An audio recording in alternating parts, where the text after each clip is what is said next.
Binasahan na rin ng sakdal si dating Negros Oriental Representative Arnulfo Teves Jr. para sa mga kasong illegal possession o firearms sa Manila Regional Trial Court. Hindi nagpasok ng plea si Teves at iginit ang kanyang karapatan to remain silent. Dahil dyan, ang korte na nagpasok ng not guilty plea para kay Teves kaugnay ng kasong illegal possession of firearms at illegal possession of explosive matapos salakayin ang bahay nito sa Bayawan City, Negros Oriental.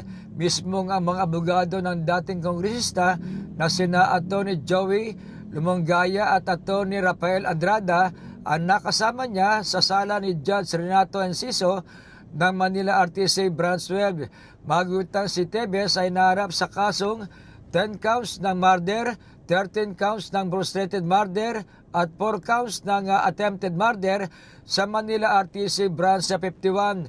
Bukod naman sa illegal possession of firearms at explosive sa Manila RTC Branch 12, naharap din ito sa kasong terrorism sa Quezon City RTC Branch 77. Si Teves ay inakusang mastermind sa pamamaslang kay dating Negros Oriental Governor Roel Degamo at iba pa.